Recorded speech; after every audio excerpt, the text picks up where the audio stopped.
Howdy ho there, you glorious bastards. It's Travesty here. So guess what today was? Ubisoft Forward. That's right. They did their little show. So we're going to do a quick recap and you can get my thoughts and opinions on stuff. And yeah.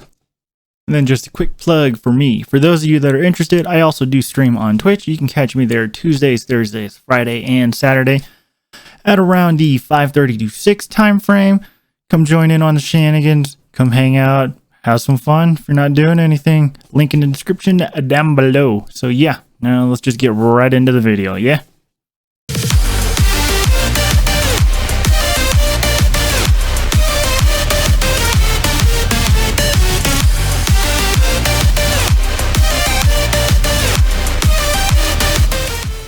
So with the old viral pandemic still upon us, obviously E3 was canceled. Ubisoft has decided to do their own event, kind of like how Nintendo's been doing for past few years now.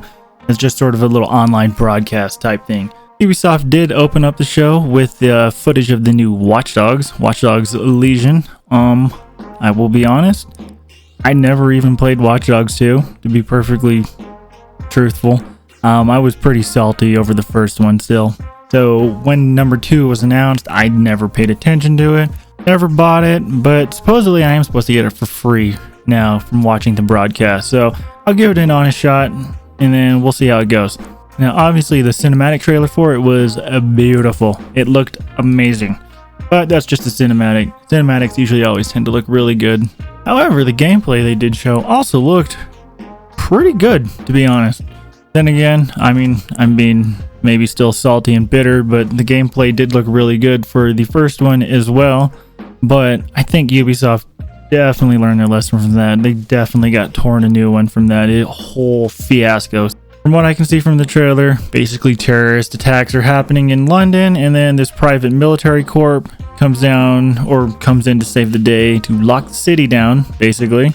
Not surprisingly, that goes very poorly, and the company, which is called Albion, their CEO is obviously very corrupt, as we can see from the trailer. So your goal is obviously, from what I can see in the trailer, to free London from the clutches of Albion. Now, allegedly, you can recruit, quote-unquote, anyone off the streets.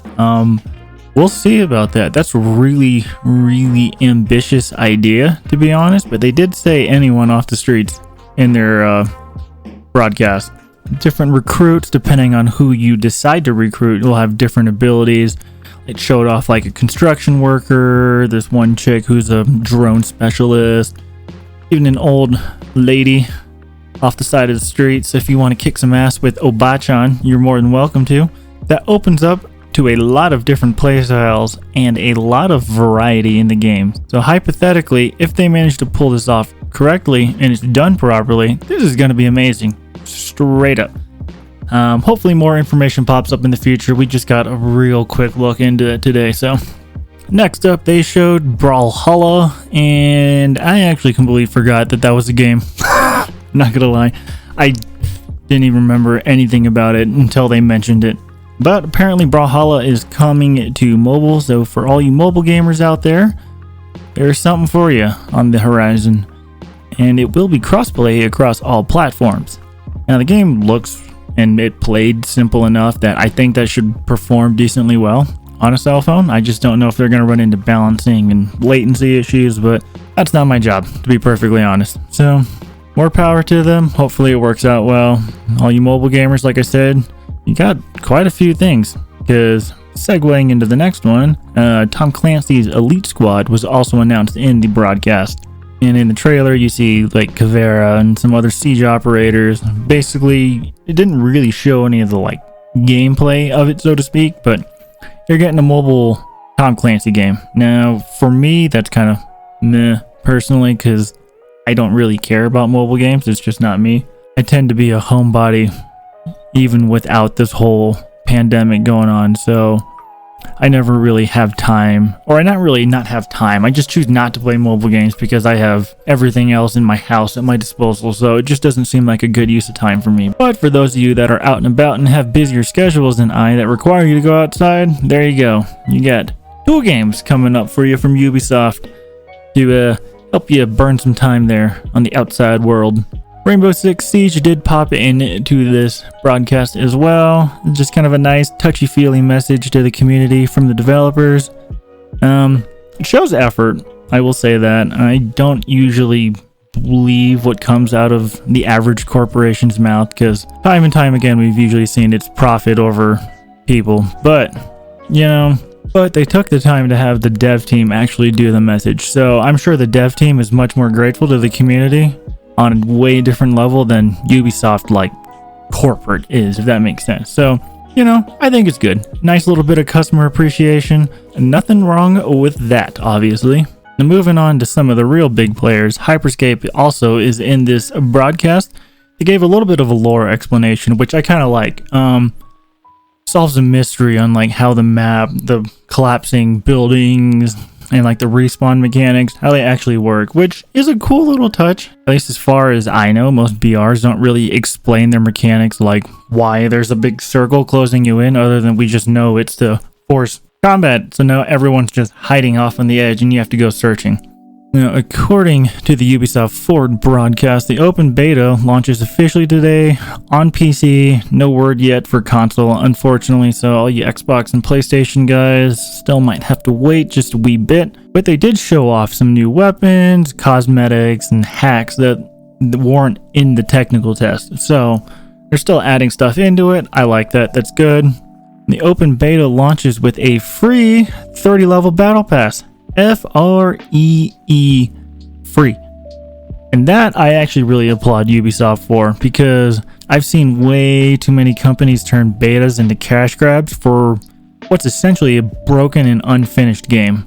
Like how many early access games do we see on Steam that you have to pay for, and usually they're not even cheap. They're like 30 to 40 bucks. Like these are the prices of, big titles. And not only are you paying to even play the game, but there's a bunch of microtransactions already built into the game somehow. I mean, like, remember PUBG? PUBG was kind of a mess when it launched with server issues and stuff like that, but they had a cash shop and everything running up from the beginning, and it was in early access for a while. I haven't paid attention to PUBG, so I don't know if the Steam page even shows that it's still in early access. Which, if it is kind of upsetting, considering they're on, Season 6 now? Or like Apex, for example. I mean, anyone remember the giant fiasco that was Season 0? I mean, those servers were a little on the weak side, to be honest. But I mean, it really seems like Ubisoft is trying to enter the BR genre. Like they're coming out with the big guns, locked and loaded, man. And I like it. So we get the free battle pass from it. So you PC players out there, download it and play it if you haven't tried it yet. It's actually a lot of fun. I was able to stream it a couple times from the code that I got for the technical test, and as soon as I get a chance to, I'm definitely gonna go back into Hyperscape and play it again. It's really, really good, actually. It's a nice fresh take. You guys should play it, honestly. Give it a shot. Then we had Assassin's Creed Valhalla. Woo!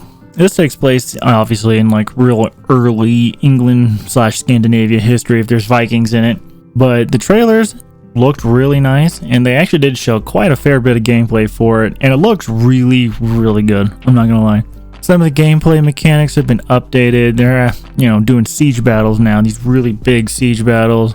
I like that idea. It fits in with the Viking narrative really well, so that should be a lot of fun, should they manage to utilize them properly into the game. And the combat system also does look like it received an overhaul a little bit, like a little bit more hack and slashy actiony style than before. You can now dual wield weapons and stuff, a little bit more in line with Viking lore.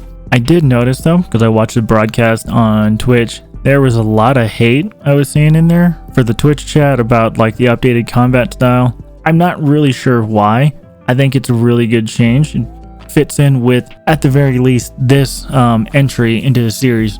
I understand it's a change from traditional Assassin's Creed from where it started, but provided it's optimized into the game properly, should be really good. We'll just have to wait and see to see how it turns out, but I actually have extremely high hopes for Valhalla. Ever since Ubisoft took Assassin's Creed off the annual release schedule to allow more time for development, they've been doing really good with their latest entries. Unity was obviously a fiasco, and that was the tipping point. But from what I played, Syndicate, Origin, and Odyssey were all really good, minus a little bit of just like a large map and some bloat to pad game time, in my opinion, and like Origin and Odyssey. But the games are still really good, so I'm not going to fault them too hard for that. We'll just have to wait and see, like I said. But Valhalla looks sick. And finally, they ended the show with a Far Cry 6 reveal. Only a cinematic trailer so far. We didn't see any gameplay. But basically, you know, El Presidente pops up in the trailer. He's a dictator. And people are rioting. They want freedom. They want liberty. They're tired of being oppressed by a fascist dictator. While the cinematic trailer was really, really good to watch, it does leave the question of who the main character is kind of up in the air, which I like. It gives it a little bit of an air of mystery. It's always good. Keep people talking about it. Who knows? I mean, is the dictator's son gonna be the one that we play as in that game? He just decides he goes against his father's wishes because he's not really down with the whole fascist crushing people under his boot thing? Or are we gonna be playing as one of the boots on the ground protesters? Who knows? We'll just have to wait and see until more information comes out, to be honest. But yeah, that's gonna wrap it up, guys. So this is just basically, I'm not trying to go into like super long detail about this. It's just meant to be a real quick synopsis of everything. So, and as I said before, guys, if you want to join in on some of the shenanigans, just a reminder, I do stream on Twitch. I'm there Tuesdays, Thursdays, Fridays, and Saturdays at around the 5:30 to 6 time frame. You know, come join in, have some fun, talk shit, do whatever you want, man. And finally, if you guys did like this video, I would appreciate it if you could drop a like on it, maybe hit that subscribe button if you want to see any more of my content in the future. And if you have any opinions you want to add to the synopsis, or you just want to talk shit about what I did, leave a comment below. I still respond and read to all of them, obviously. So that's gonna be that, though. I hope you all have a nice day, and peace out, guys.